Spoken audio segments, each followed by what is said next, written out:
It seems exciting. I know somebody who is part of this network.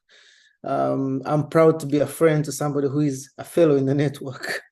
And so it's getting more and more attractive. And of course, we've never really been fully unaware of the demand, the growing demand for leadership. There are several competing, if I should call them that, initiatives, but suffice to say ours really stands out, especially on the emphasis of, like we said, values-driven leadership, servant leadership, and also trying to build a Pan-African network. I think that really gives us a very unique position. The last point, so I'm raising this so that whoever is curating this for us should capture them, but like other categories of fellowships, like you said, Fatima, so in case we now have young and emerging leaders, we have Huduma, so we could think of and implement and initiate new fellowship categories that can complement maybe those that exist, or create new ones that haven't been thought about yet. So thank you so much. I'm going to pivot over to Catherine. So Catherine, thank you so much for joining us, distinguished member of the board. I wanted you to tackle the issue of the African diaspora. And we've known for a long time that the diaspora of this continent has played a role in shaping the continent's future. The future is up for debate, but at least they've been shaping it in many ways. How can we engage and involve the African diaspora in our efforts to perfect the union of our community? So I know you are uniquely positioned to address this. So I'll hand over to you, Catherine. Thank you, William. I'm hoping I can address it. So good afternoon, everyone, from wherever you're dialing in from, and thank you for joining us this afternoon. So I love the idea of widening, of expanding our network, and Manjuhi talked about it, and Fatma talked about it. And I think it would be incredible if we could bring a diaspora back into our conversations, involve them in our conversations. One way could be through this online platform that Fatma talked about, whether it's an online platform just for dialogue and say, hey, I'm here and this is what I'm doing, or even taking it a step further, as Fatma mentioned, and a platform that connects people around the work that they're doing and the projects that they're working on. Whether we're looking at challenges, global challenges or Africa challenges that Leo Africa then puts onto the platform, and we have teams of people from diaspora, African diaspora, and from our fellowship classes working on these challenges. That could be interesting to do. I don't know if we're able to host networking events, William. And again, I know you spend time on 2 continents. So is this something that our that are traveling can do as well? So I are doing incredible work in the 5 roles. Have Leo Africa get together and talk about these issues that are really important to us as a continent and important to us as a people. Collaborative way, and I said this earlier, is there a way we could come together for kind of joint initiatives, whether it's around that we feel we need to be having within our communities and our continent? Could we look at a mentorship program or a mentorship program? And mentorship is really a 2-way street, I believe. So could we look at a mentorship program within our network? And again, leveraging our alumni networks as well. Leo Africa also has a partnership with the African Leadership Initiative, East Africa Foundation, and East Africa, which is part of the Aspen Global Leadership Network. And I think it might be really interesting to see if we could even think about, is there a mentorship program that we could look at with Ali East Africa, where we do have fellows across the African continent and around the world. And that's something we could think about leveraging. Cultural exchanges are always really exciting. Again, could we do this online? Is there a platform we could do this online? And I know we have a lot of creatives within our fellows as well. And so can we think about something that's artistic? Are there artistic collaborations that we could have between diaspora and our fellows and our institute? And if that's something we could explore, collaboration through art, through music, through spoken word, I feel like we have such a rich continent, and we have so much to offer. And I do think that if we could figure out a way just to bring in the artistic side of things, it would be really interesting to see. And the last one, and maybe this is a wish to put down for the board, is a global networking, a global conference where we are saying to diaspora here, come in and let's have a chat. There's a seat at our table, and let's talk about this, but to intentionally go out and see if we can engage with diaspora around kind of a global conference. And maybe at the next year's summit, we will have some diaspora on our panels and involved in our discussions. So I'm just thinking the easiest win and the quickest win is probably something online initially, whether it's an online learning platform, whether it's a webinar, whether it's a learning session. I feel like that would be the quickest win for us as we move into kind of building out more longer-term programming with diaspora. No, thank you so much, Catherine. Hugely exciting prospects there. Like you said, mentorship, a diaspora mentorship program. You're touching on an area where I know the board has been, vigorously engaged already on trying to create a connection between the African Leadership, the ALI network, and Aspen Global Leadership Network. And so cultural exchanges have really come strongly now sharply in our focus. Recently, the Institute concluded a cultural exchange, I can call it that, a seminar held actually, in Western Uganda, allowing participants to soak in a different environment, a different culture, different perspective of their country and their continent. And then lastly, I think a very powerful suggestion on artistic collaborations, the spoken word, music. In fact, the major cross-cutting theme of this ALG is about that. It's about culture, identity, and we're going to be exploring those concepts deeper in tomorrow. But thank you so much, Catherine. I'll pivot back to the younger ones first. Yeah, so Wanjuhi, I'm going to pick up on you again. So you're a very passionate politician. I'm not afraid to call you that. And it's for good. It's for the good of your own country and for your community. We are very aware of your potential. But how can we leverage public sector actors and collaborate with them to achieve this vision? So you see, we still have a challenge. The challenge is that there is a public sector trust deficit.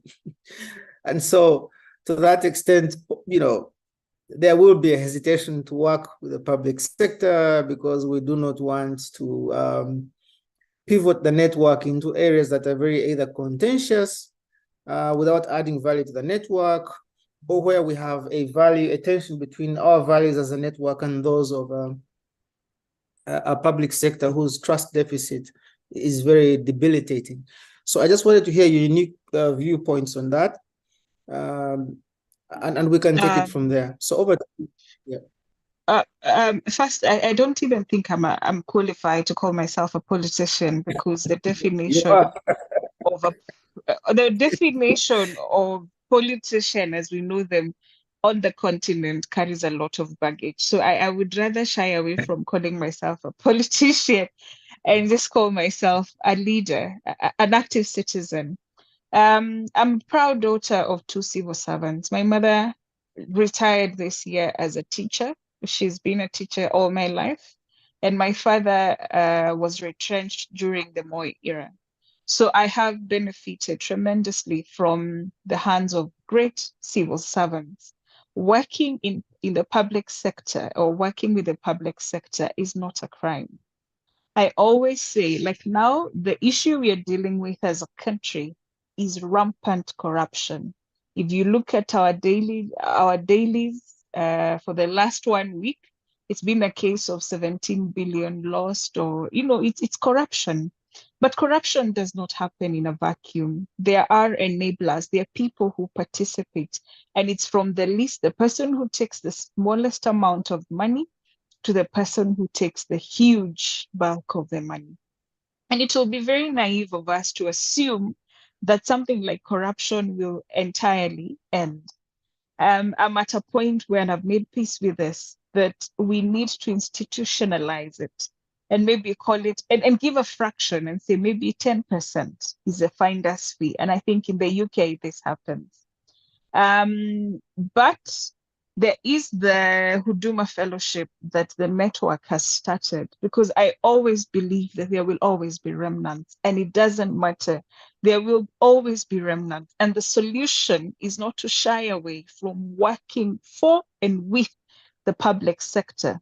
If we want to be the change, if we want to see change, we must start by leading and showing this change. And I think the Institute has taken a very bold step in initiating the Huduma Fellowship. The question is, and allow me to quickly share the story of the hummingbird by Wangari Maathai, where there were big animals that could have quickly put out the fire, but they shied away. But the hummingbird started picking water with its beak, and it was able to put out the forest fire.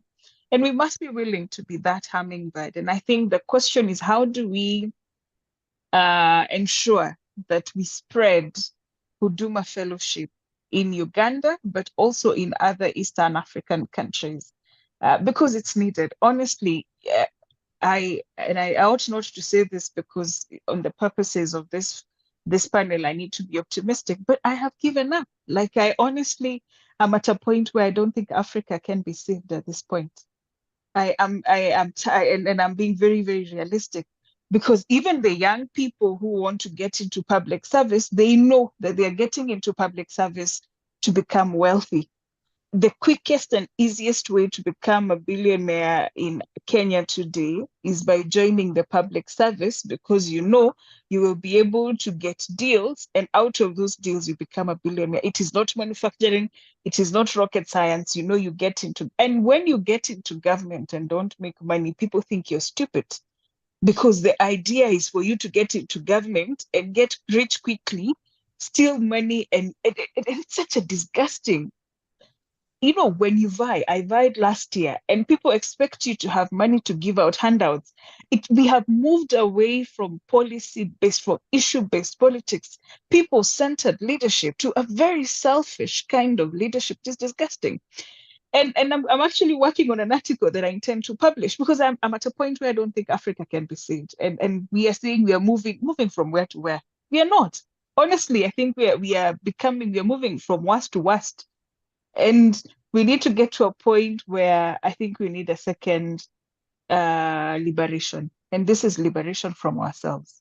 I think I want to stop there, but I think there's I'm happy to see that the Institute is leading the Huduma Fellowship. Shying away from working with government is not the solution, but the honest truth, we need to approach this from a point of realism, as opposed to living in a bubble where we think that magic will happen. There's no magic that will happen. So that is the challenge of our time, Wanjuhi, and this is the driver, the silent driver behind this network. We believe that we are building a group of Afro-optimists, not Afro-pessimists. And we believe that even self-critique, harsh critique is a very important ingredient for self-correction and for changing, for building the future that we want as a continent. But of course, as you spoke, I was wondering, you know, how many more crises do we need in order to snap out of our malaise? And, you know, my own personal contribution is that maybe over the next 10 years, we need to identify practical ways, including solutions like you mentioned, of building a cadre of ethical, values-driven public servants. And Huduma has done that. And we're very proud of this program. However small it is, we're really proud of it. But we need to expand on it. We were planting small mustard seeds, but we need these things to, you know, explode. We need to blow this out of the water, so to speak. But small actions propagated by community members, both Huduma may be assisted by ELPs and others, can actually make meaningful change. So from the Afro optimistic perspective, I would contribute and say that in the next 10 years, we expect the fellows, they should expect to tackle the tasks ahead they're enormously complex, enormously difficult, but somebody has to do something. And so in this network, we always, Wanjui, that was one of your call signs, like, trust the process, right? Just stay the course and trust the process. And so that's what we can do for now, And I'm sorry, and I do trust, sorry to cut you short. I do trust the process, but I think we need to, we must not bury our heads in sand. And I feel that maybe the media shows the broken side too much, that we tend to believe that we are broken beyond repair. And maybe we need to start amplifying the positive stories, that because they are remnants. I believe I've worked with governments, and I've worked with people who do not believe in bribes. But then I think we need to approach, if we are looking to solve this problem, we have to approach it from appreciating the depth of the problem, and then we can solve it. But I'm still optimistic, but my optimism is running low. Yeah. No, hopefully the network provides the opportunities to re-energize. It's one of those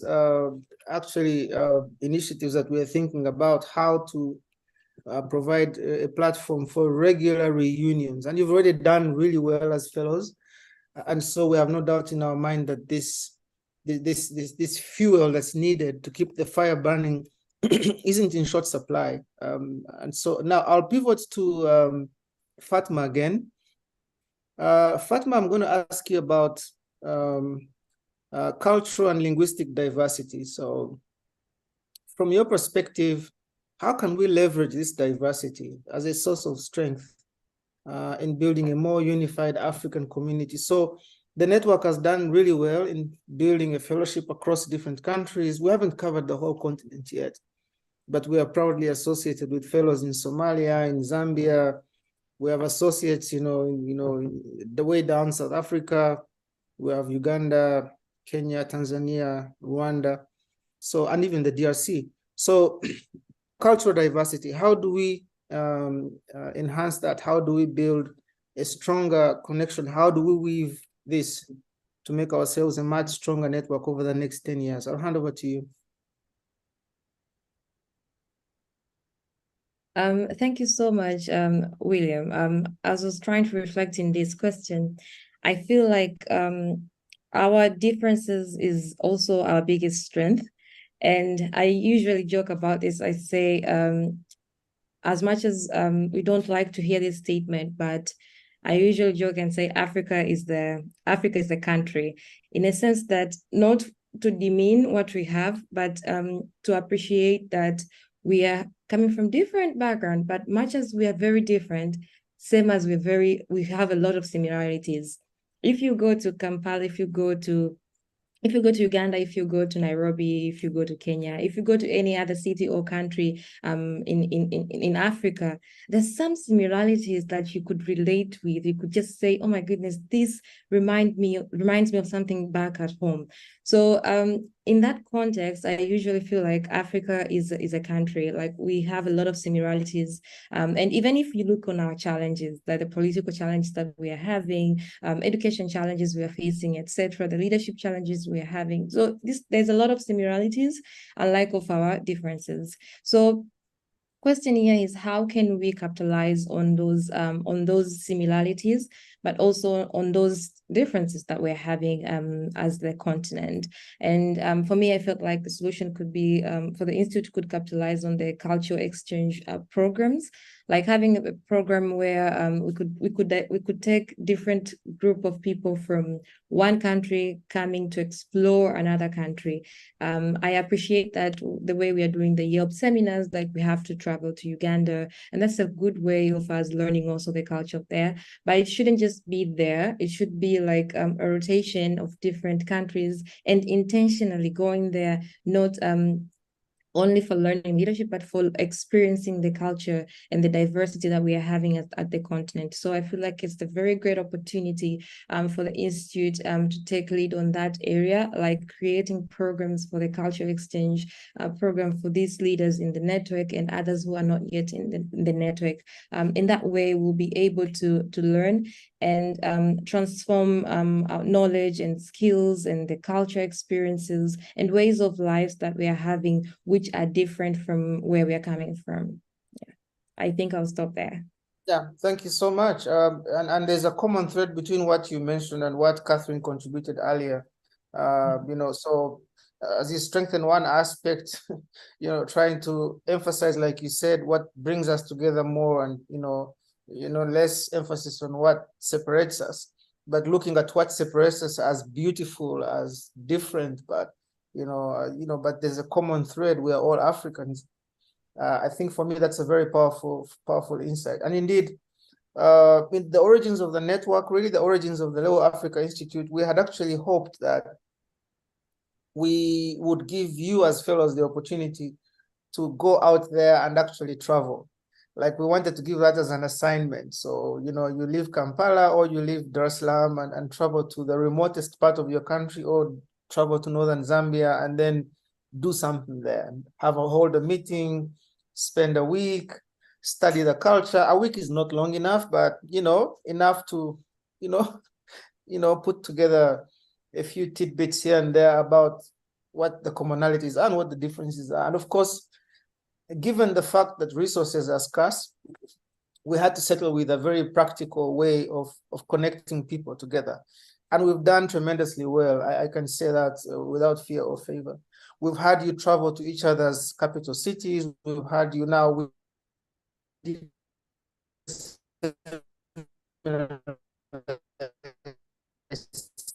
up country recently, and some of the fellows went to Gorilla. It was Yelpies with Huduma with others. But suffice to say, I wanted you to continue and explore a little bit more on how.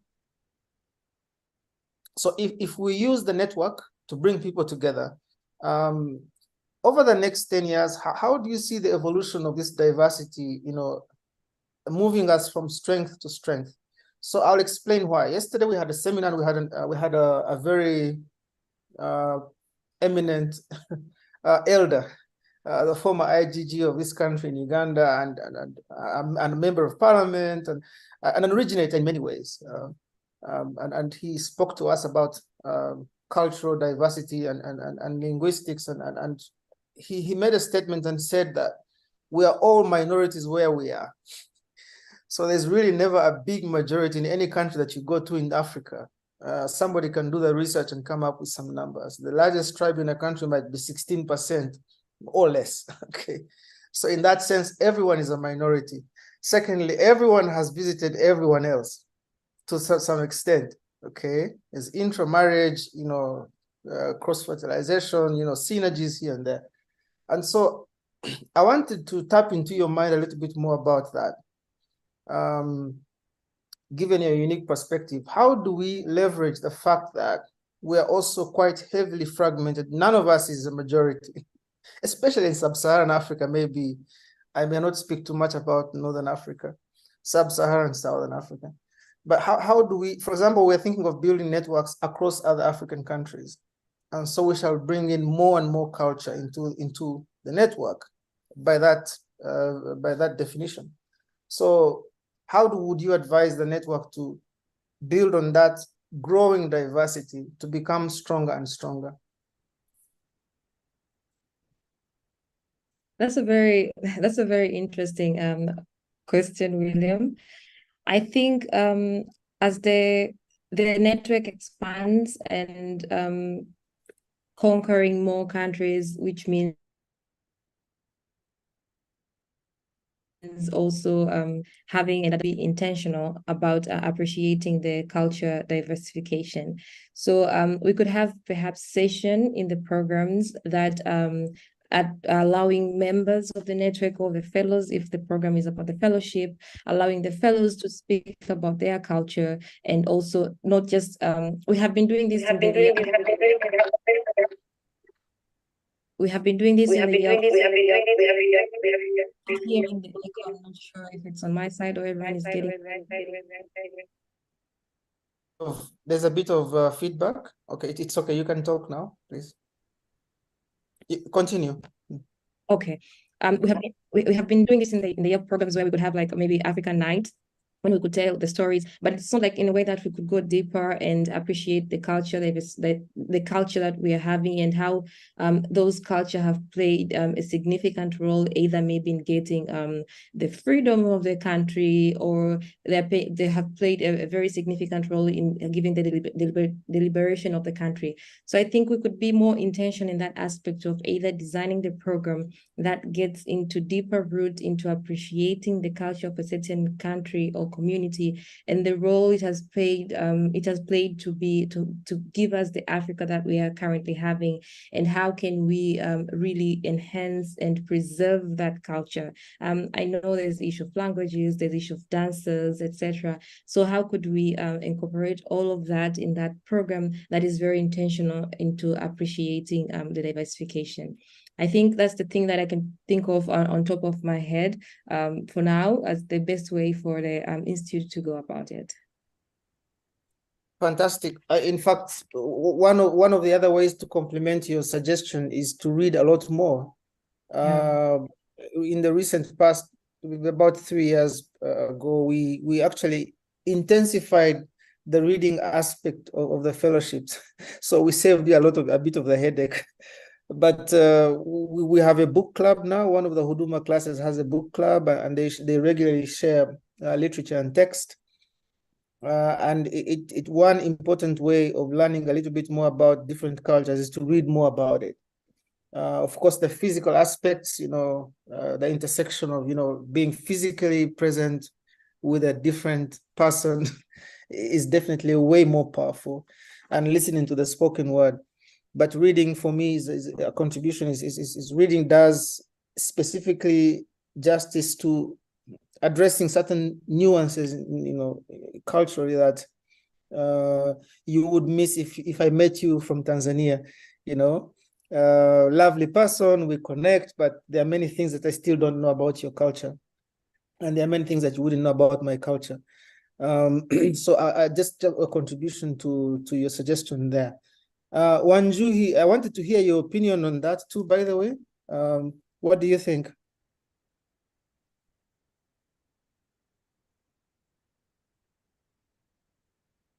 Yeah, Wanjuhi, I hope we haven't lost you.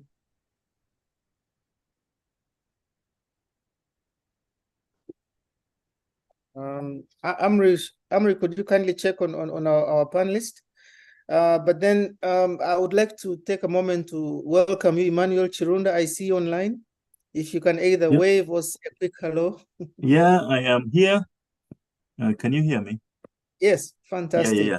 Fantastic. I'm around. I'm just doing some things in the background, but I'm following. Fantastic. Thank you so much for sparing time to join us. So as somebody tries to get a hold of Wanjuhi for us, maybe I'll take the opportunity now to bring in Lucy. Lucy, I'll be fair to you and ask, are you ready to contribute? I am ready. Thank you. Fantastic. That's very good to hear. So, Lucy, I wanted to ask you, I'm going to spare you the tech aspect of so many of these things. I'll just take you in a different direction. I'm going to ask you about education, right? Particularly in shaping the mindsets and perspectives of the youth.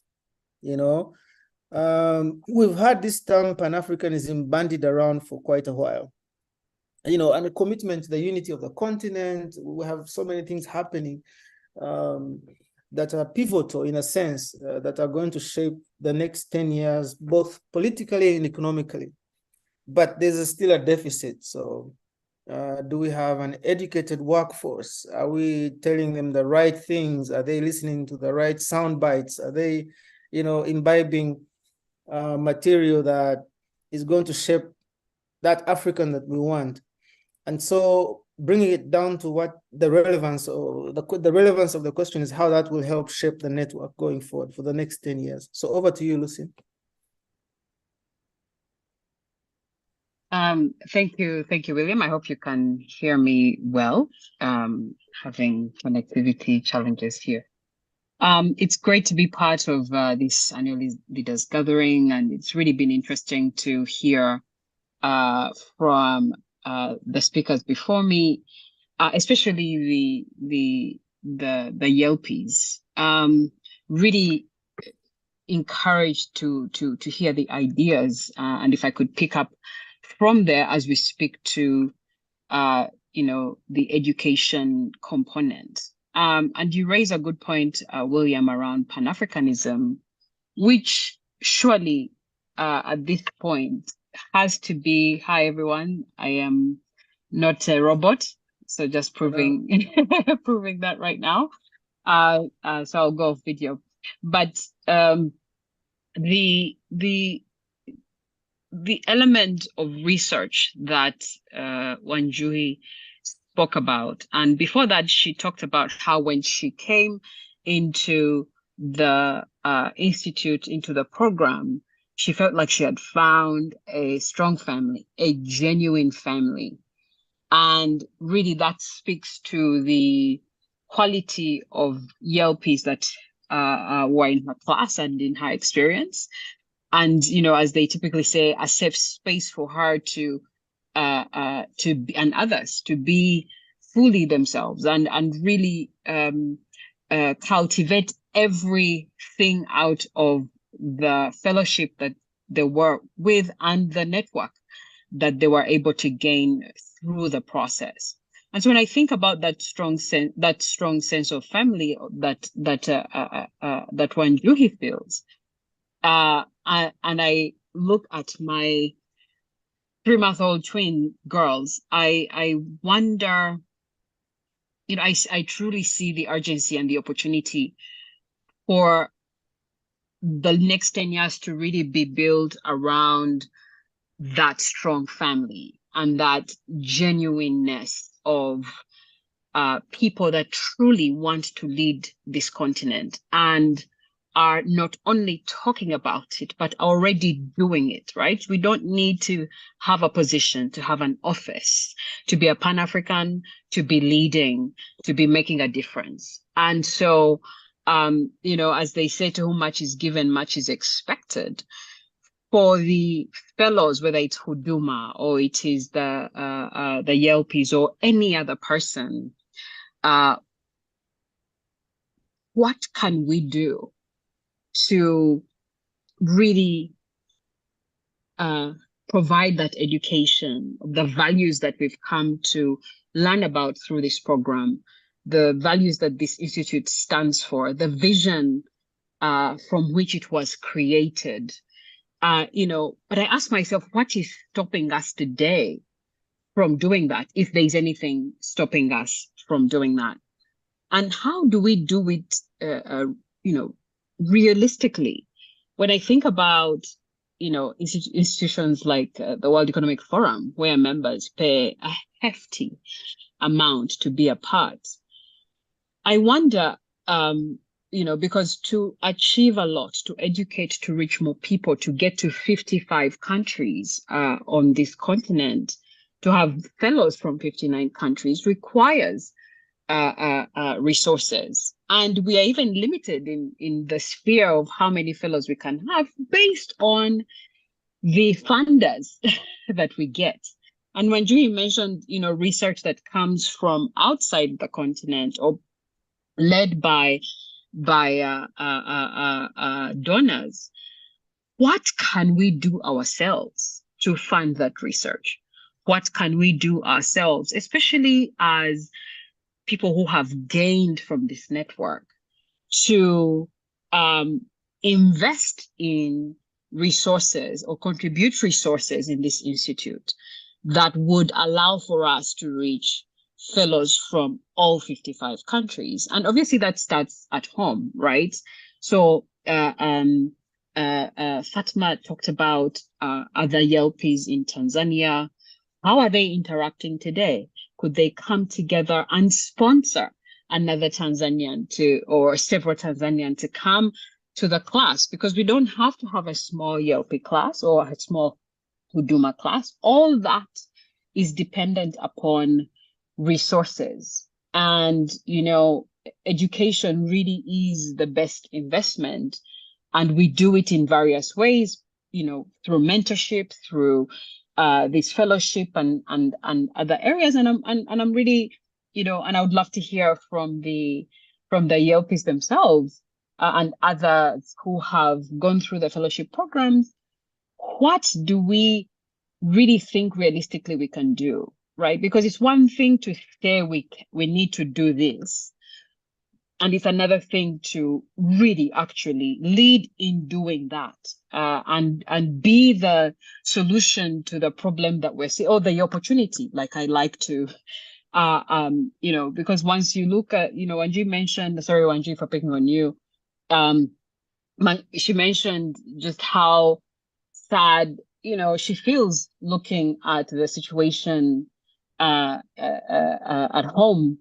And, you know, we talked about the public sector and how do we interact with the public sector. I'm sure there are several people who are willing and are valuable and have, see value in what we do and are principled to really lead in their sphere of influence the way they need to lead for our continent to get to where we must and need to go.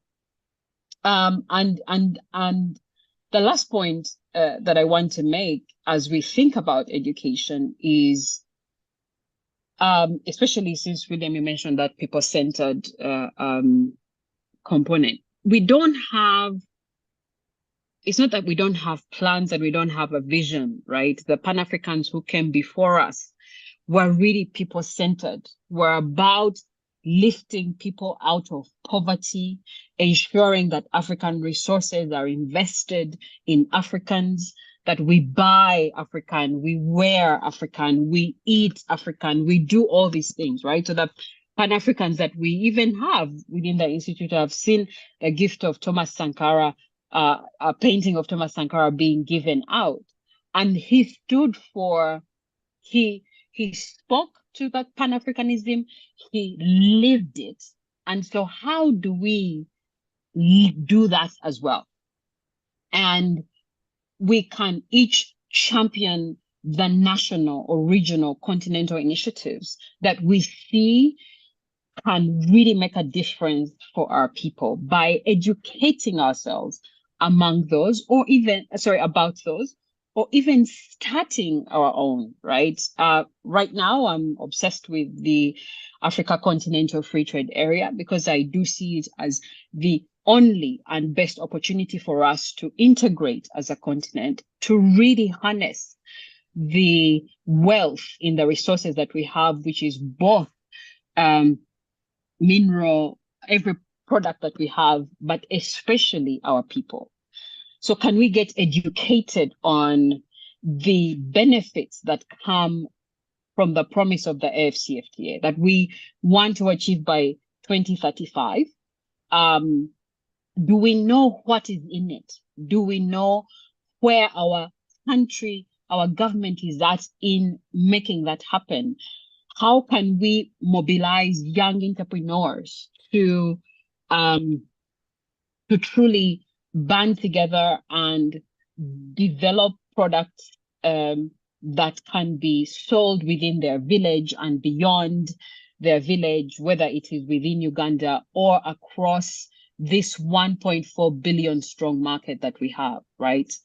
And so as we speak about education, the top things that come to mind, especially for the next 10 years, we educate ourselves, or we start initiatives that truly are people-centered and can get this Pan-African word to be lived, and to invest our resources to make this happen. This institute requires resources to continue working.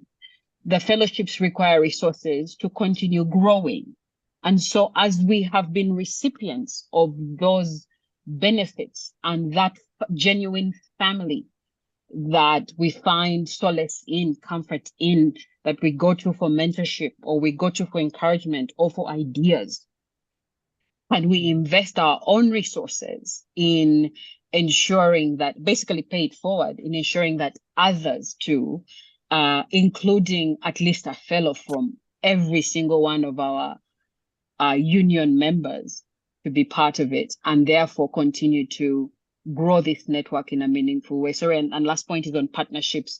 Catherine talked about this, referenced early.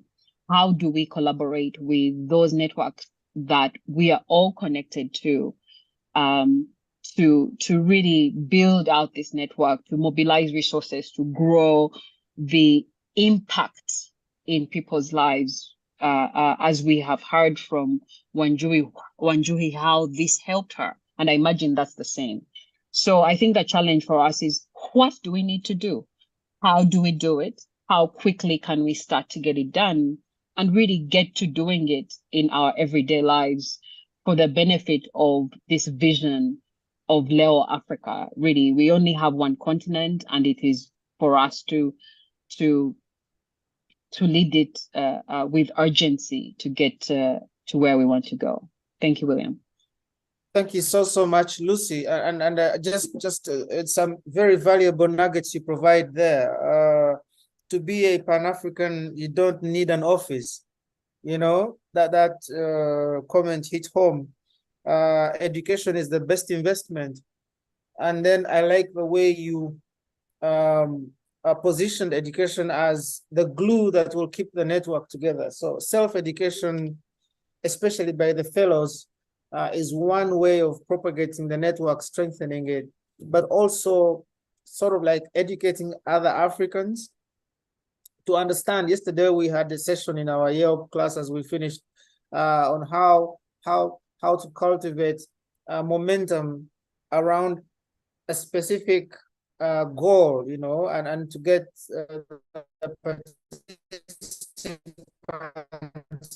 in that revolution to articulate that goal. And if it's Pan-African, and that way we educate others, we sensitize, they can see it in us, and we hopefully will see it in them.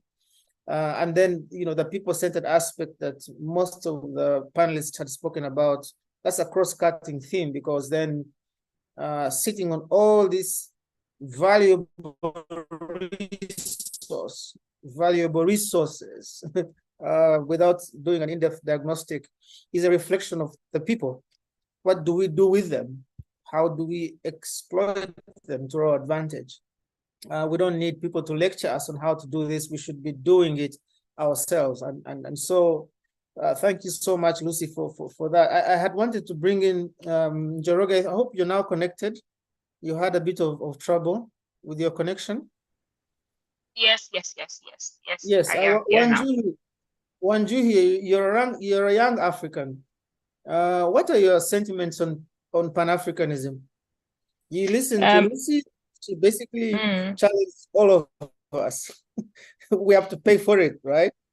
Yeah, we do. I think first and foremost, first I want to really appreciate something that Lucy has raised on what can we do, even before we think externally, internally, what can we do? And I can't help but wonder, how much is it to sponsor a fellow in a class? What's the cost? And maybe we need to break down the figures and see, because we can allow for crowdfunding from the fellows, the fellows from previous classes.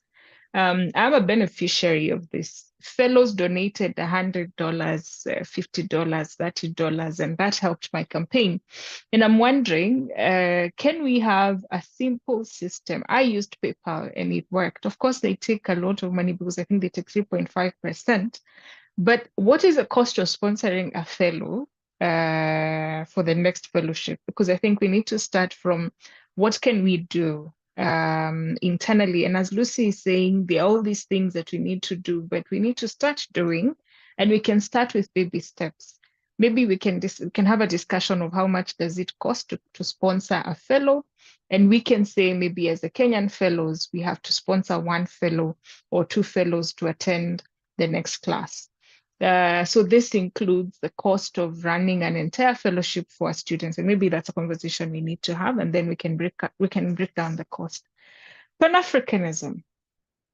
Wow. So I think my definition of Pan-Africanism is our fight for independence as a continent, and the sacrifices and the collaboration between different countries. I think my heart wishes that we would go back to that.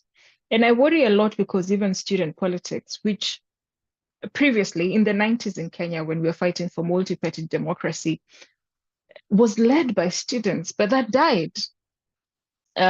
Today, we do not have student leaders. The student leaders that we have are determined by the school. We no longer have student politics, which again kills our spirit of activism, active citizen. So I don't know whether Pan-Africanism exists. And I'm trying very hard not to be a pessimist, but you have to forgive me because I don't think I'm a pessimist. I think I'm real. I have had too many bubbles busted, and I tend to be real because I wonder whether there is a lot to be proud of. The leaders we have today are not inspiring the sense of patriotism, the sense of Pan-Africanism. It is one thing when I love Julius Malema. I watch him. He entertains me a lot, and I love it when he speaks.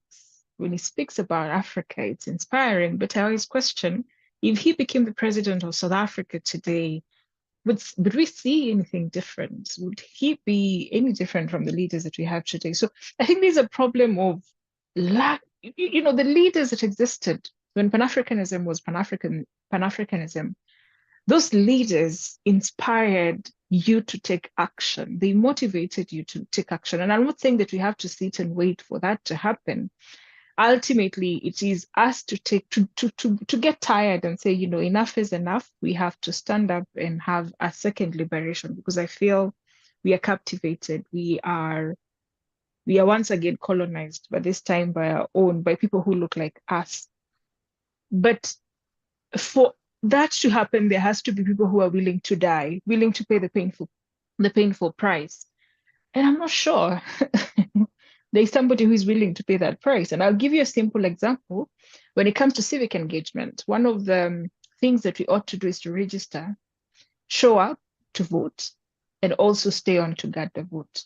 Last year, Kenya was targeting 6 million unregistered voters. These are people who had the ability to change the outcome of the elections, but only 1 or 2 million people registered, and only half of those showed up to vote. So what change do we expect to see if something so simple as showing up to register to vote, showing up to vote, and staying on to guard your vote is something that we cannot do? Something is wrong somewhere, William. And I'm sorry, I don't think Pan-Africanism exists anymore. Okay, yeah. So I would. And what I like about your submission is that for every pro, you also try to give a con, right? And drawing from what Lucy has her hand up, so I'm going to let her speak. But before she does, I'll just remind you that she mentioned that you don't really need an office to be a Pan-African, right? And so we were trying to tease out your perspective as a young African. There's quite a bit of tension there. But Lucy, I'll hand over to you. And we'll listen to your wisdom. Lucy, over to you. Your hand is up. Thank you, William. And as I listened to Wanjui, I know you're saying you're not a pessimist, but you're slipping, my sister. You're slipping into that world, and I do understand. But you also mentioned something fundamental, which is that you can't sit and wait, right? And Pan-African exists not as an idea. It is an idea, but it lives on because of you, because of me, who choose to pick up that idea and truly live it and do it. As you speak about student politics and organizing and, courageous enough to even run, I don't know what the results of that were, regardless of the results, whatever you intended to do, as a leader, are you doing it today, right? If you leave your community, I think in villages, because that's the African way, within your village, Wanjuhi, are you known for truly picking up and tying up your bootstraps and getting to work on what the village needs? And as you do that, are you inspiring other young people young and old, to join you in doing that work and carrying that work forward? And then hopefully going beyond your village. And I think that's the work. The Pan-Africans that came before us were willing to die, and many died fighting for that cause, and they never stopped. And I think that's the question we ask ourselves. Are you, which you asked, are you willing to die for the cause that you are standing up for, whatever that may be? Are you dedicating, or are we, let me not just focus on you, are we truly dedicating every waking moment of what we do, not every waking, but at least as much of our time that what you're doing? I'll give an example of what I've been doing for the last 13 years, which is chasing digitization of payments on this continent, not because it is sexy, but because it really is a solution to mobilizing our African resources to fund our own development. If we are cash economies, it means that we have to go outside of our economies to borrow in foreign currency and pay for our development that we borrow in another currency and won't be able to pay, and in 50 years will be even so much more.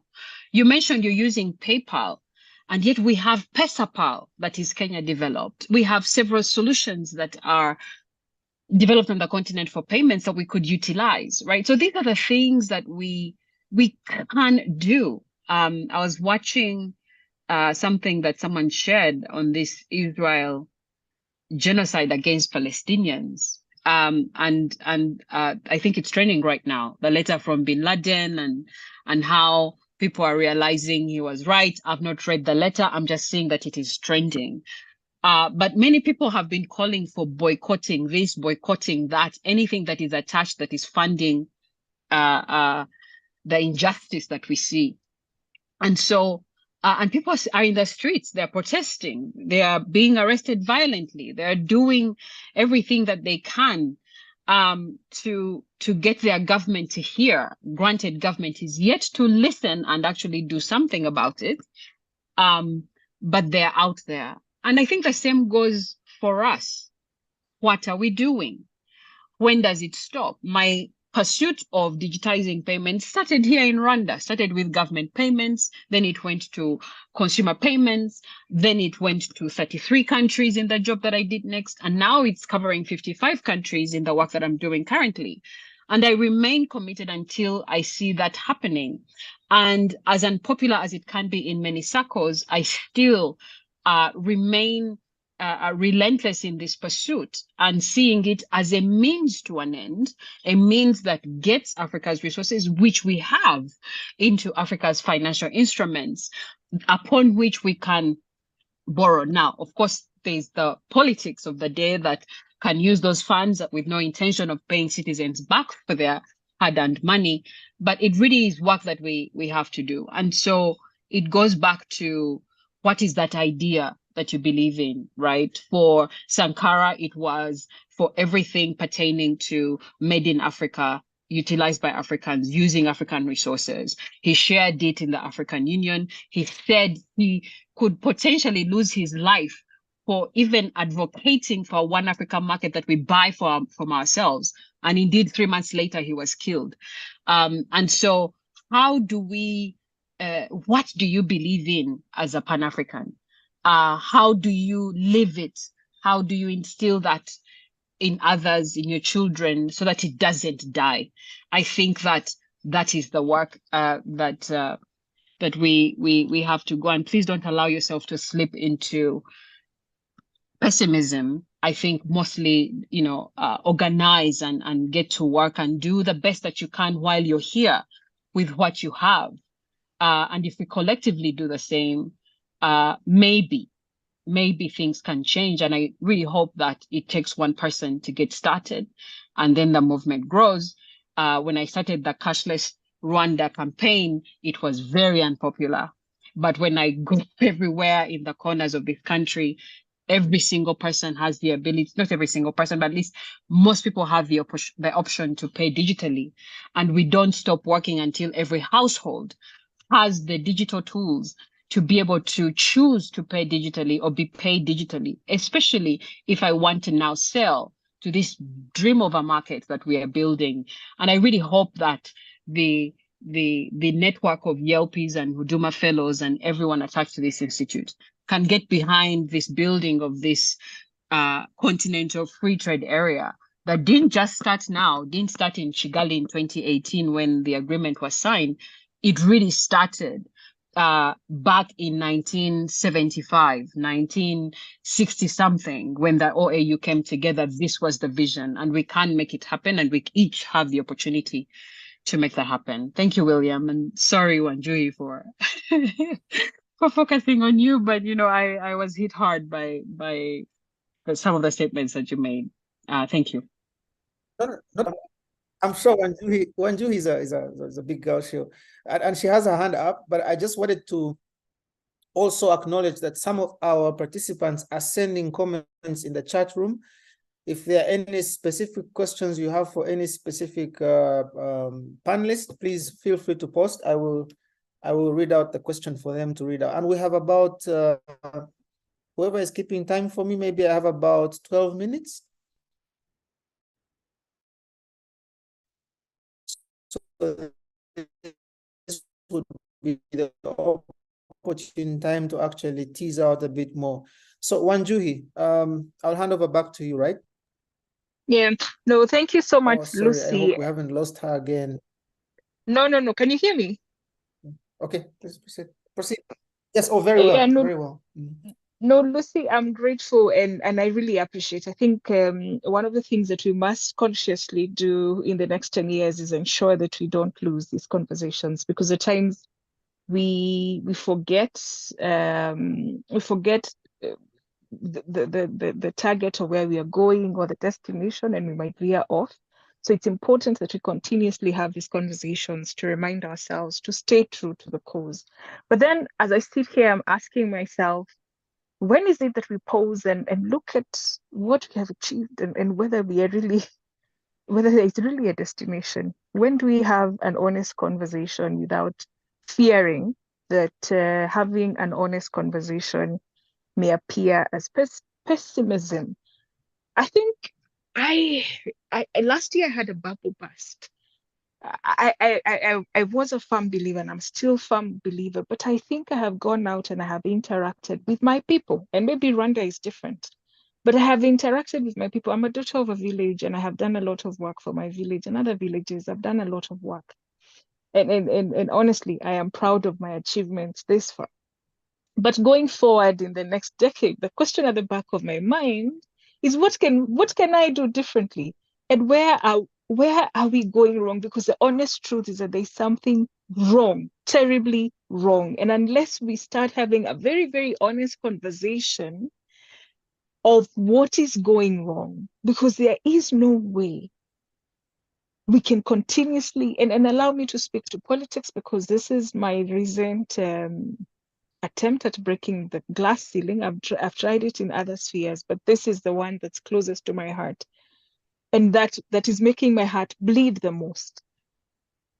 When we look at the voting patterns or the reasons as to why our people are voting for different leaders, it is reason enough for us to be admitted in hospital and have drips injected into us, for us to stay alive. And unless this is addressed, and it's not just in Kenya, the US, and I know we're talking about Africa, but the US voted for Trump. And that should tell you something. in Kenya, we had the bottom-up model that most people believed was speaking to them. They believed that those who are at the bottom would form the next government. We call it serikali ya mama mboga. But in reality, they did not pause to question, what is this bottom up? What is moving from bottom to up? And that is now why we are talking about taxes moving from bottom to up. But besides the point, I don't want to dwell on that. But there's something fundamentally wrong in our African countries that unless we address, we'll continue singing this same song in the next 10 years, even after the next 10 years. So I think the next conversation should be what is wrong, and that is why I'm emphasizing the role of research, and I'm happy that we are on agreement, that there is need for us to start looking internally. And I believe strongly that the Institute can become an authority in different spheres, and people would trust it to, you see, the way the World Economic Forum operates, part of their resources is actually raised from research, the research they carry out on different issues. And this is something that we can lead in, and there is need for Africa to invest in research. Why is our leadership failing? Because it's completely failed, and we may argue on this, but I mean, as in this is what I believe in. We have a problem, and this problem needs to be addressed. This is the last time I'll be speaking. No, I mean, I think that's a great place to land. Sorry, William. It's a great place because she's answering precisely, that question that that I asked. How do we do the things that we need to do? What do we need to do? So there is this research opportunity which Wanjuhi is going to lead for us. Around what is wrong. But, indeed, the conversation, it's a conversation we must have, but not just stop at what is wrong, but rather how do we really correct it, especially we here at the Institute, the YELPs and the Huduma Fellows and others, whether it's the Diaspora Network, etc., that we have these conversations and begin to mobilize and do something about it and challenge leaders accordingly. I really look forward to the day that we have, Leo Africa Institute release research findings on a particular topic, starting with maybe what young people feel is wrong with the politics of today. And then we really get to solutions. Thank you. I'll just read out what Bakebwa Pius wrote. He says, I concur with Wanjuhi. When you look at how governance is carried out in our countries, you even cry, though we are not broken beyond repair. But then he makes a more positive remark, and he says, building the Africa we want by 2035 dwells on the shoulders of young people, taking responsibilities by becoming change agents and speaking boldly out of what the current leaders are doing wrongly that might deter Africa's bright future. Wanjuhi, without asking you to speak so much, but I recently saw the furor that came up when Julius Malema commented on basically challenging His Excellency President Ruto's Pan-African cred. And so as you were speaking, that sort of rang out in my mind, and I'm like, okay, as we try to forge a common identity and a common, a common African polity, if I should call it that, we will see tensions arise across the continent. We will see challenges in differences in perception, in the way we envision Pan-Africa. This is why I was asking you, because you can see that events like those are really teasing out. They are stressing. This is a stress test of how the Pan-African view can be diverse across the continent. So if Malema challenges someone else and says, you shouldn't have said this because it was not Pan-African, because it was not an African position, and then it causes a response. And so, but keeping our eyes on the ball, like Lucy said, is to actually take action. And I'm very happy we've taken note of that, having like a WEF, like it's uniquely African, but a research, a body of knowledge that can lead authoritatively and influence policy and shape discussions around the genuine aspects of Pan-Africanism, So thank you so much to the panelists. I think we're running out of time. I might want to switch over now to the keynote speaker, and I can see that you're online now, and I think you are ready. Am I correct, Emmanuel? Yes, sir. Yes, thank you so much for really sparing time to speak to us. Emmanuel is an author. He's written a book titled Beyond the Fourth Heritage, a personal view on how to transcend our heritages of birth. So Emmanuel, I'll hand over to you. First of all, I would like to thank you on behalf of the faculty and on behalf of the network. First of all, I apologize. Catherine, I didn't ask you any more questions.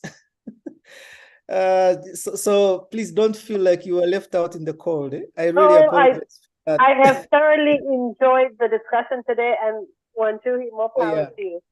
Okay, please accept it. It's a very humble request. I really never intended that. But I'll hand over to you, Chirunda. Could you please take the bull by the horn and address the gathering? Thank you so much. All right, thank you very much, William. I would like to share some slides.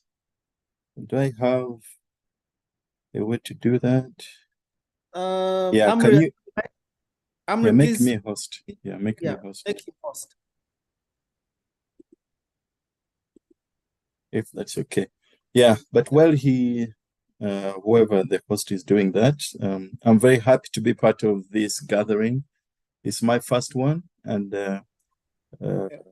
I've known Awel over the years, and I've met some of the leaders here, but it was not for such a gathering, for such a group. So this is my first time to hear the panelists, to hear some of the views that people have, and I followed the conversations over the last 40 minutes or so.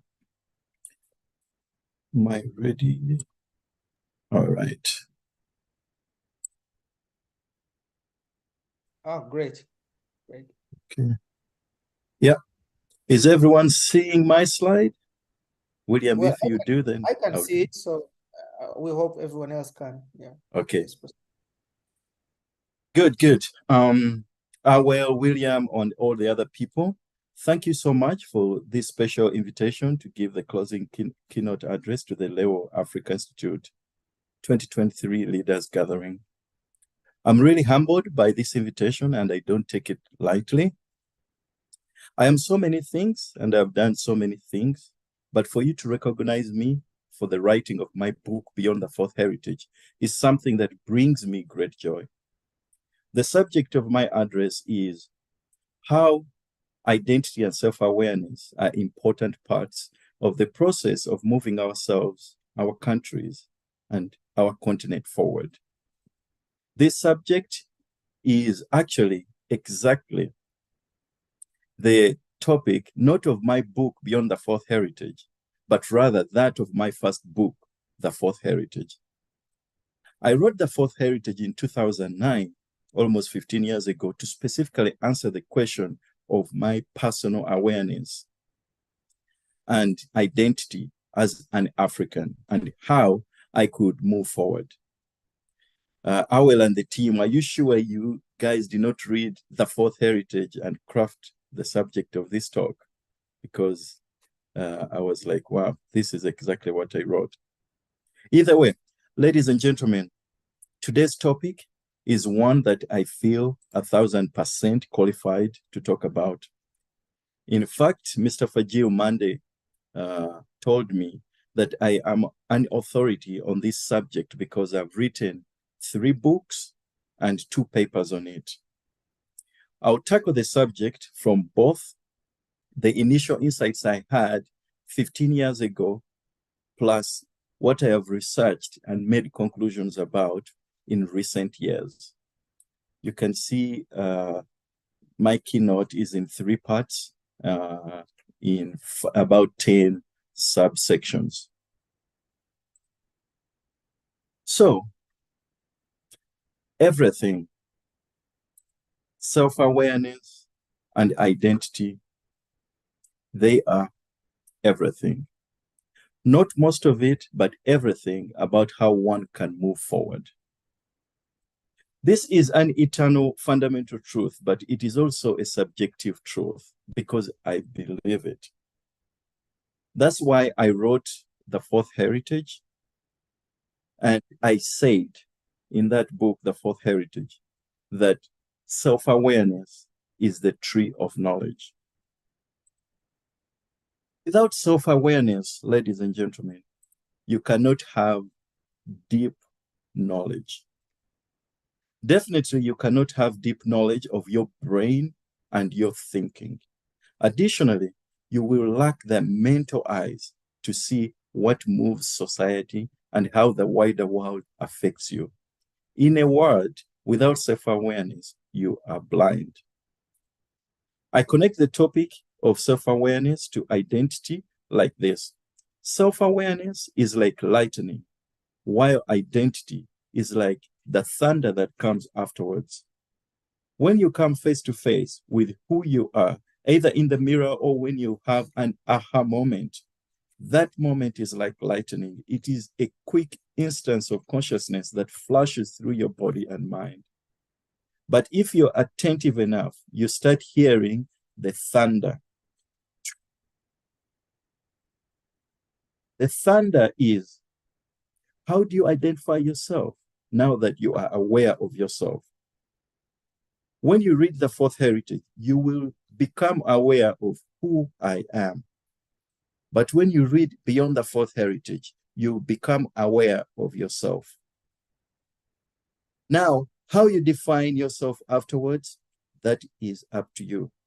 It is my humble opinion that if you cannot define yourself after being aware of yourself, then what a waste of personal consciousness. Unfortunately, majority of us waste those moments of self-awareness. That is why people never change deeply. That is why people never move forward. They fail or refuse to appreciate that self-awareness means you have been given a golden moment to define who you are. It is the moment to define your identity in a way that is different from how your group or the crowd has been socializing you to be. Defining yourself as a unique entity away from the crowd is called individuation. You actually become an individual. It allows you to start living life instead of merely existing passively as one statistic within the group. It is only after you decide to define yourself as an individual separate from society that you get your superpower that enables you to realize your purpose in life or allows you to do all the great things that God or the universe intended you to do. You are unique in the history of the universe. No one has ever been you. So act like it. Be aware of this truth. Society and most of the socializing we get from culture and education are usually meant to hide this truth. The minute you partake of this fruit, you start seeing. My story. I became self-aware and identified myself in a way that maybe is quite ordinary. I was born in a small town in eastern Uganda, lived there most of my life. I lived my life not conflicted about my identity or self-awareness because in Uganda, everyone inherits a tribe, a religion, and we are all educated in English. However, when I went to the US for my A-levels and found out that the society there identifies people by their skin color, or a new term called race, the experience was not smooth. I had an identity crisis because to be fundamentally identified as a Black person in the US means certain assumptions, both cultural and historical, that were not part of my history or experience. It was after reading the book, The Africans, A Triple Heritage by Professor Ali Mazrui, in which he persuasively described how all our problems and hindrances to progress as Africans are because of the failure to reconcile the triple heritages of tribe, religion, and colonial influence, that I experienced my aha moment, my self-awareness. That book was like the Bible or the Quran for my African self-awareness. It caused lightning in my mind, but I could not quiet the thunder of how do I decide my personal identity away from the three crowds I inherited. How do I individuate? I only overcame this personal struggle when I found a way to publicly state that my identity was not limited by how I look or my tribe, religion, or British colonial heritage, but rather I was an African with agents to choose what I like and don't like from the triple heritages. My psychology was beyond the limitations imposed on me by the triple heritages. However, I could not settle with identifying myself as a Pan-Africanist because I had been a Pan-Africanist in my early days of secondary school. And as I matured, I realized the limitations of Pan-Africanism. I was beyond those limitations too. One moment, I woke up and had the answer. I could identify myself as the thing beyond the triple heritages. I called that thing the fourth heritage. As I wrote in the introduction to that book, don't ask me if I'm proud of my tribe, religion, or colonial heritage. I'm not proud of any because I just inherited them.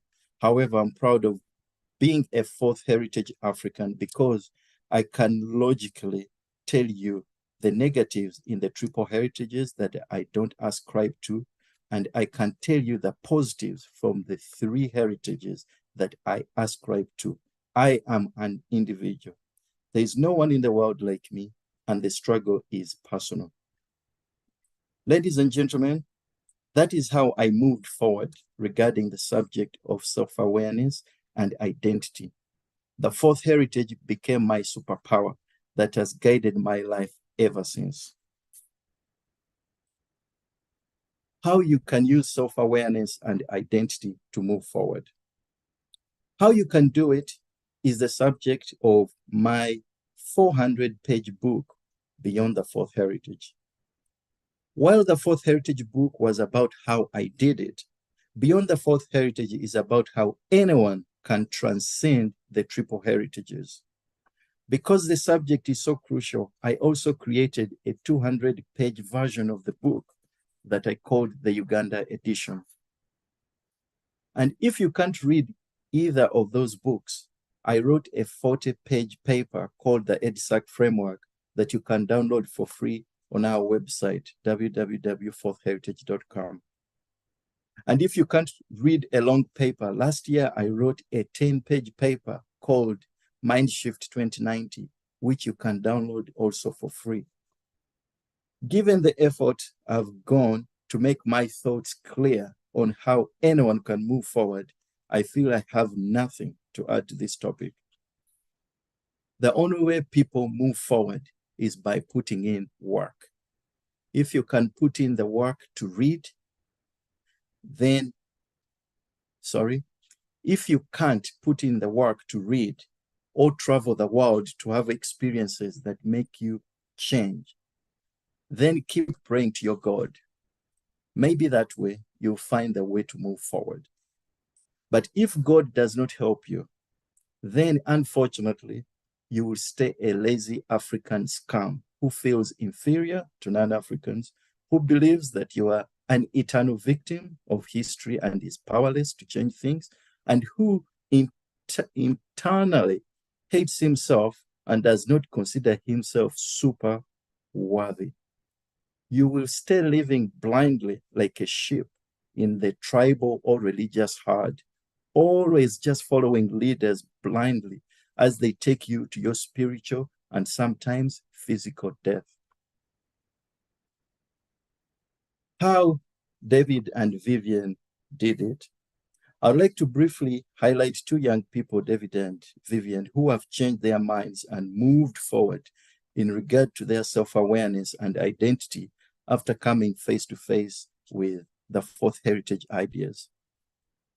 Exhibit number one is David Muganzi, a young Ugandan he's become a doctor now. David Muganzi is a recently graduated medical doctor from Mbarara University. He has told me that he read Beyond the Fourth Heritage 4 times and says that investing in buying that book was better than all the school fees he invested in his medical degree. Before reading that book, he was just an ordinary Ugandan boy who was topping his class. After reading, he realized changing his mind was more important than following the school expectations, so that he could be regarded smart just because he tops his class. He started valuing reading recent journals on the internet over school texts. He taught himself AI way before ChatGPT, and his university professors complained that he was not spending enough time doing schoolwork as he stopped caring about his grades. Instead, he founded several startups and medical organizations spanning 14 universities in 8 African countries. He was a vice president of the African Medical Students Association and attended continental-level medical conferences with notable people such as the UN Secretary General. And at graduation, the university was forced to recognize him not for his grades, but for the practical impact he was having in the real world. Last year, he rolled into Washington, D.C. and won 2 Global Health Awards. When the Monitor newspaper interviewed him after his triumphant DC trip, this is what they wrote. David credits much of his success to a transformative experience he underwent after delving into the Fourth Heritage and Beyond the Fourth Heritage books. Those books triggered an epiphany, prompting him to reevaluate the influence of his birth heritages on his life. Recognizing the constraints imposed by external factors such as the education system and his upbringing, David realized the necessity of transcending these limitations. He emphasized that the key revelation was the ability to redefine oneself and break free from predetermined paths set by the heritages of birth. End of quote. For the tangible change that my books have caused in David's life, I named him the first ambassador for the Fourth Heritage. Exhibit number 2 is Vivian Kabasinga. I've never met Vivian in life, but I've recently made her the second ambassador of the Fourth Heritage due to the report she has given me as to how she has totally changed her mind due to reading Beyond the Fourth Heritage. These are her words that she has allowed me to share with you. There is no amount of words I can use to better explain how this book has changed my life, from understanding my history and the entire world's history to a great analysis of the future possibilities. I do believe I have no limitations, irrespective of what the past says. They say that the only person that can transform your life is the one that can change your mind for the better. And this book has done that for me. My status quo has completely changed and I have better control of my life. End of quote. When I wrote Beyond the Fourth Heritage, my aim was not to change people by 5 or 10%. My aim was to change people 90 to 100%. And time will be the judge. I don't know if you will be able to hear a sound, but I want to play a video. William, if there's no sound, let me know and then I'll stop the video. Yes, please try and let's see if it works. Try.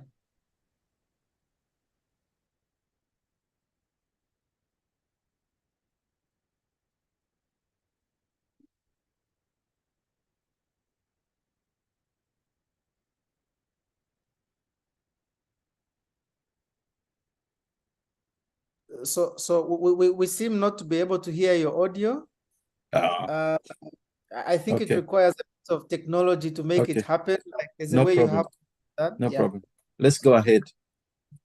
So that was part 1, which was the struggle is personal. So part 2 is how to go beyond you.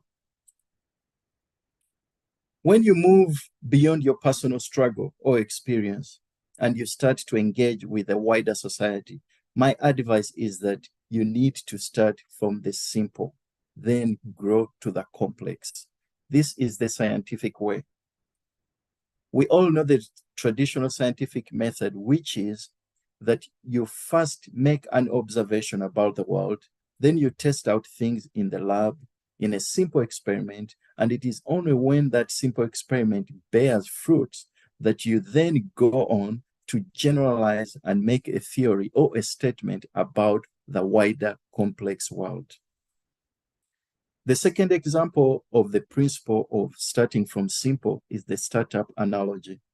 The typical startup journey starts with an idea.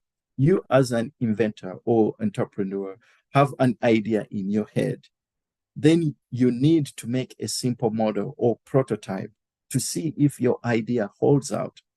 It is after that you then create an MVP, a minimum viable product, that you can test out with the general public to gauge if there are enough customers for your product. It is only after you have solid evidence from your MVP that there are people willing to pay for your product that then you can think of scaling big to take on the world. That is how Google and all the global technology brands did it. So when you think about making change in society, driven by your self-awareness and identity, remember that you must start from the simple. Start with you.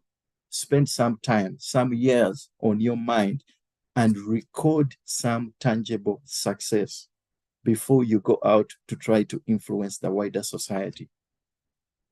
It has now been 20 years since I developed my idea that became the Fourth Heritage.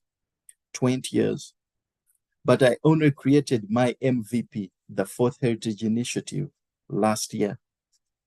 And I still think it will take at least 3 more years before I meet the minimum number of people, customers like David and Vivian.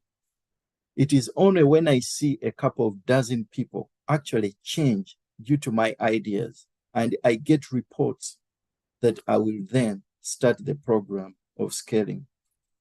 Even if ultimately I want the whole world to know about the Fourth Heritage, the journey is slow. It is deliberate. It is a deliberate incremental movement from the simple to the complex. Time has to take its course. Otherwise, you get burnt, you get disillusioned about the world, and you go hungry.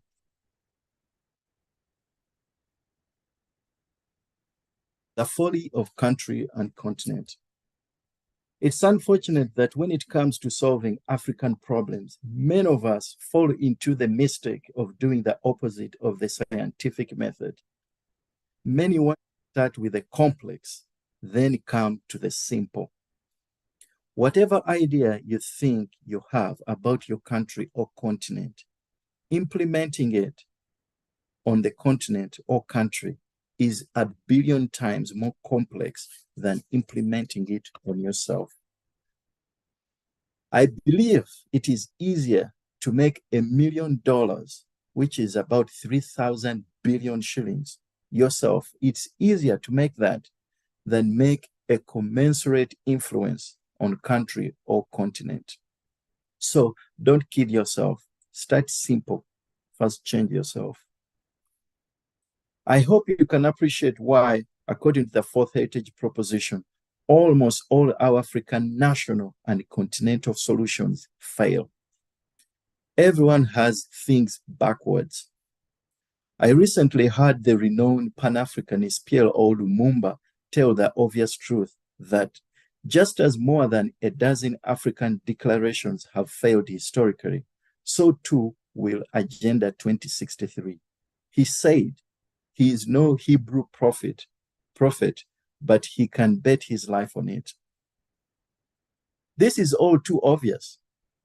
One of the main items in Agenda 2063 is called silencing the guns by 2020.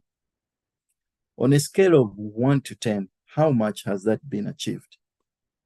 Ladies and gentlemen, as long as the African man and woman, whether educated or not, is still infected with the self-defeating mindsets we call the 6 killer mindsets, such as inferiority complex, victimhood, and self-hate, nothing transformation will ever happen at the national or continental level. I also listened a while ago to the same Lumumba decry why almost all Pan-African leaders were betrayed by their own people. Almost all were killed by their own people, betrayed by their own people, or became dictators who led their countries backwards. And while you investigate this matter, just open your mind to the fourth heritage proposition, which is that we should never blame Western people or Europeans who just take advantage of our weak mindsets. Weakness is not a virtue, and having power is not an evil thing. Our culture is built on making us weak mentally, and then we complain about people who have power. You can't have it both ways. We should solve the problem of our weak minds that lead us to betray one another, that lead us to betray anyone who wants to do good in our society. As Vusi Tembakwayo said, it is like we are crabs in a basket, always eager to pull any one of us who tries to climb out of the basket. The way forward is for you to change your mind, and the country and continent will take care of themselves. Why people fail to move forward? If you seek, you find. But most people don't seek because they are mentally lazy or are ignorant.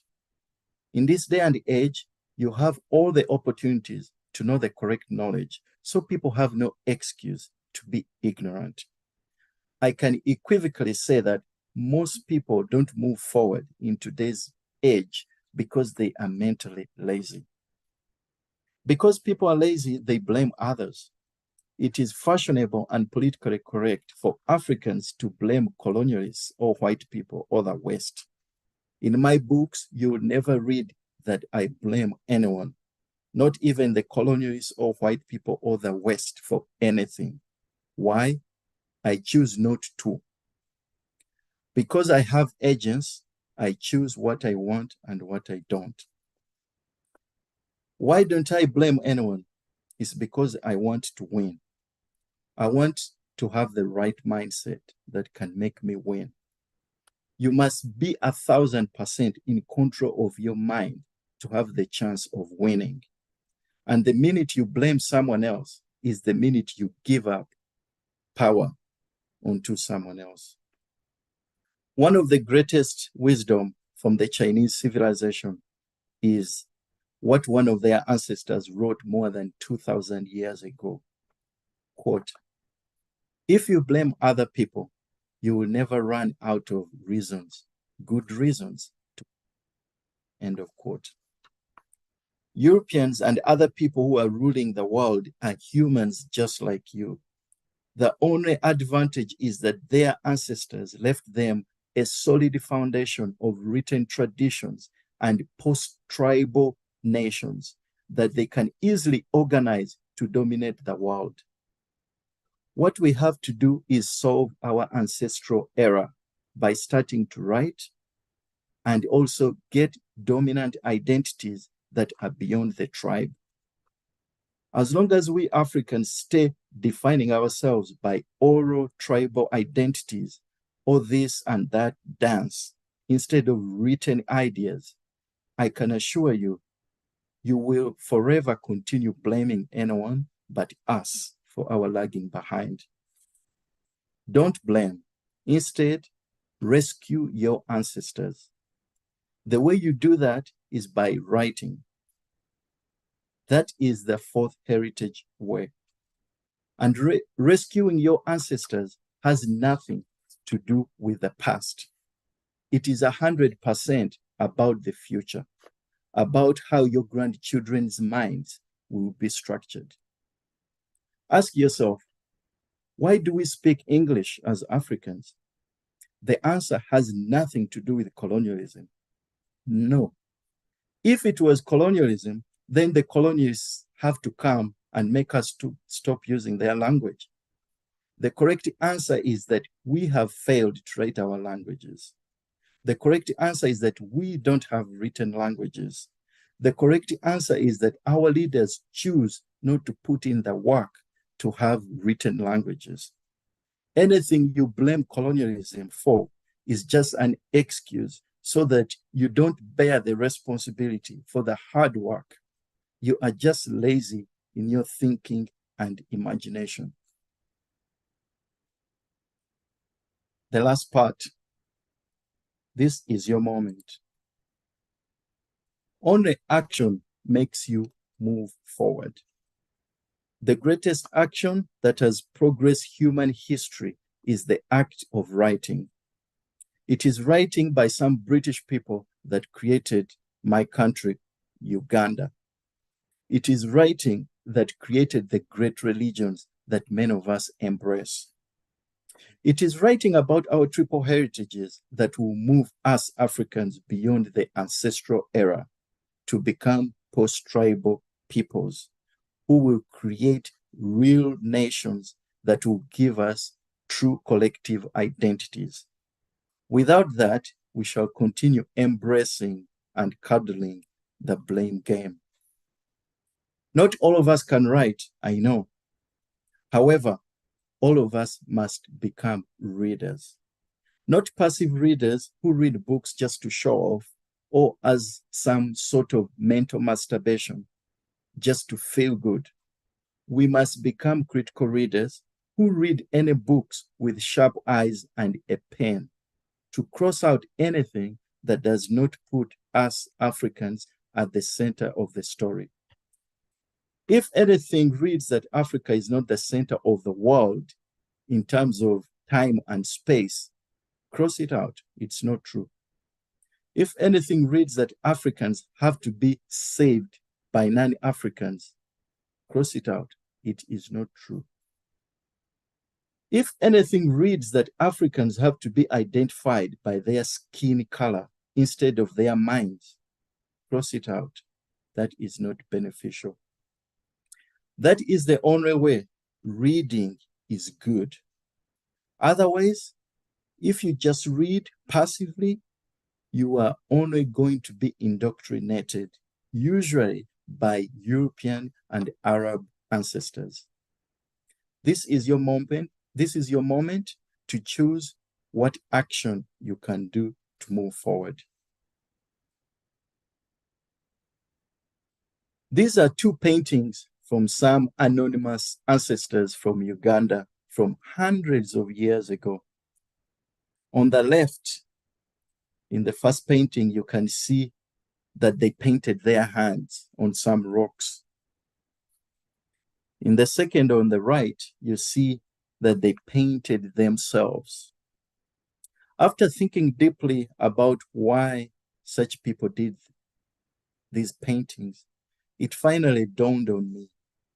They painted their hands and stick figures just to tell us in the future that we were here. We are now blessed to be alive at this moment.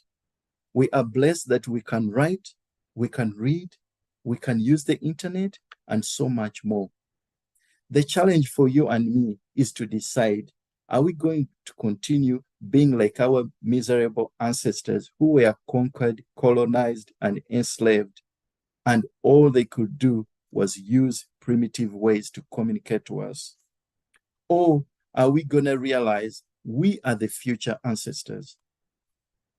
Can we take this moment to realize that all our ancestors are dead and they have zero power to change anything in the now? But we are alive and we have the power to change the now and the future. How are you going to say you were here? This is your moment. As you debate this year's message of the next decade, setting the agenda and harnessing the power of our network, I implore you from the bottom of my heart, be scientific. Start from the simple. Start by changing your mind and you will have the muscle to change the group. This is your moment. The choice before you is to believe that you can find your self-awareness and identity that are truly superpowers that inspire you to take action to transcend your tribal passions and your religious and colonial limitations.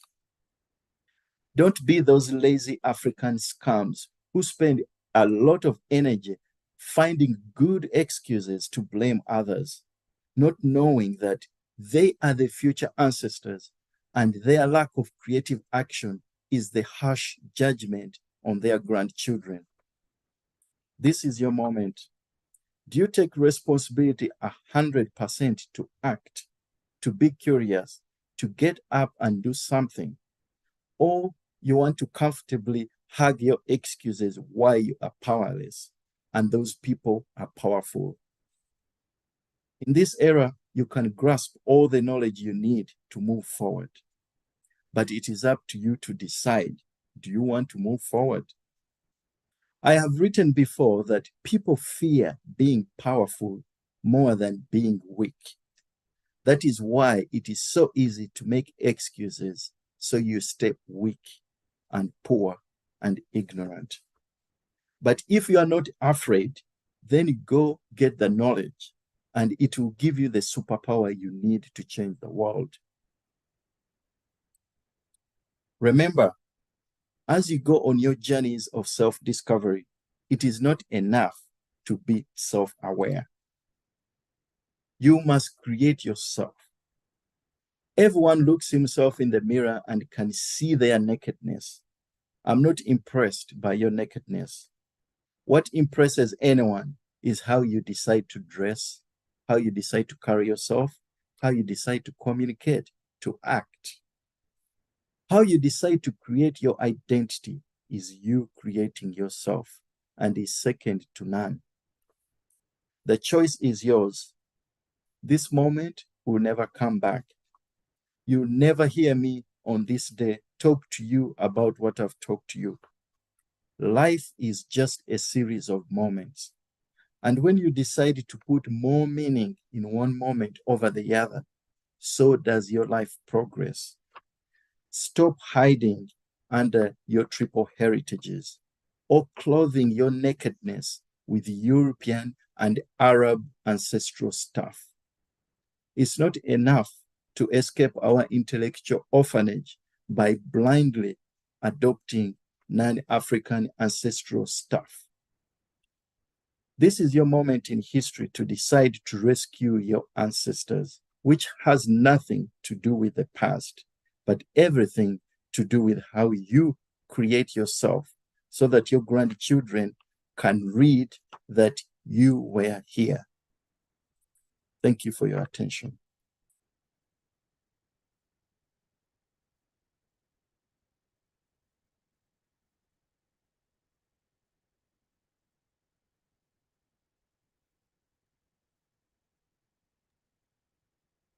Thank you so much. Thank you, Emmanuel Chirunda. I have no doubt in my mind that the reason your book was curated and this keynote speech was allocated to you is very, very clear. Thank you for speaking what we call the uncomfortable truths. Okay. And as you were speaking, so I know yours is a keynote. Maybe I'm just doing a quick wrap up of it. We didn't have any structure around this. You will forgive us, but your thoughts rang true, and a reflection of some of our seminars in the Leo Africa Network.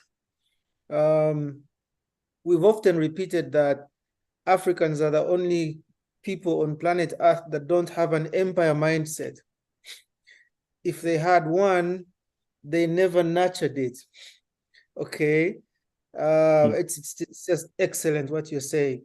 And we've been telling our fellows to talk to their children, their wives, you know, they talk to everyone and tell them you have to have a winning mindset. The second is self-reliance. And self-reliance is a ringing theme of what you just mentioned. And you have to forgive me, I haven't read the book, but I can almost resonate with what is in that book. Okay, self-reliance. So, and we would often tease the classes and say, when did you hear the Chinese call Africans to go and build highways for them? When did the Americans call Africans to say, come and build telecommunication masts for us? or design a microchip for us. Mhm. They don't do that, but it is shameful that we do that. So we are not afraid to say it. We are waiting for the Chinese to come and build the highways of the future for us. We should build them ourselves. And that's just an unspoken truth. The third is knowledge. And books like yours, but also reading up on our history is a recurring theme in the Institute. If you look at some of our reading lists, you know, we've had extremely enlightening moments. We've asked fellows to read Sheikh Anta Diop to demystify the classification of slavery, you know, and understand it, understand its roots, and understand that there was actually a civilization before a foreign one came in. Simple ideas that are powerfully transformative for our fellows and the network. And the last point I wanted to raise, and I'm just echoing what Lucy has said in a comment online, you know, an excellent call to action. Action, being action-oriented, doing something, not waiting for somebody to ask you to do something about yourself, okay, and about your communities. And so those are the four recurring themes that we've picked out from your very excellent keynote. I am very, very proud to be associated with your work, Emmanuel. And we shall recommend that this book be on the reading list for the fellows. I'm getting comments through the direct message about it. And I think we ought to actually get, like you gave us links to it. We have to buy it, you know, to support your work. And thank you so much for the jolt, for, you know, the electric shock that that is designed to wake us out of our sleep. Some of our leaders have been saying sleep, you know, not mentioning names, but just to say that we need to wake up from the slumber and, you know, avoid intellectual lethargy, you know, stop thinking in a shallow way, think deeper, be more action-oriented, rely on yourself, and have a warrior or an empire mindset. So thank you so much. I think we are finishing ahead of time, and so I would like to just take the opportunity. I don't think Awal has been able to join us. Thank you so much to the panelists. Thank you, Lucy. Thank you, Catherine. Thank you, Fatma and Wanjui and others. Also to our very, very keenly listening in participants. I've seen a huge number of people come online. A few have tapered off, but this has been an excellent first day of the annual leadership gathering. And thank you. We hope to see you tomorrow. Those who can attend, I think there will be a live streaming feed for tomorrow's sessions. We have a full day, action-packed day, and we really hope to see you tomorrow again. Thank you so much. You can give yourselves a digital clap. Okay, we hope to see you tomorrow. Okay, Amr, I'll hand over to the facilitators. Thank you so much, Emmanuel. Thank you. All right. Thank you very much.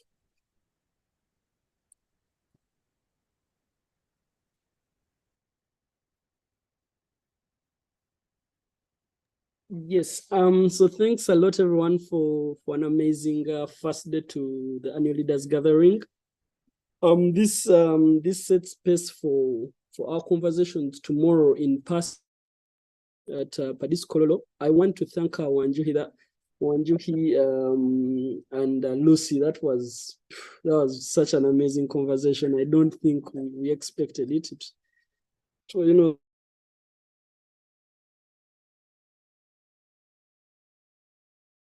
yeah, Amri, I think Amri, sorry to interrupt. You could share the link, the live streaming link that participants can pick up on tomorrow, those who are unable to join us physically, okay? I have also seen Awal join. Awal is making a comment. I don't know whether he wants to say anything before we finish. I'll hand over back to you guys. Okay, sure. Yes, so as I was saying, thanks a lot, panelists. Fatma, that was quite rich. Catherine Rose and William, thanks a lot for steering the conversation. And of course, Emmanuel, that was really quite powerful. We'll be able to, you know, to share insights and publish something from your keynote to sort of immortalize that knowledge and put it out for future consumption. I think right now Awel has joined us. I wanted to give him an opportunity to speak before we can bring the call to an end. Thanks. Awel?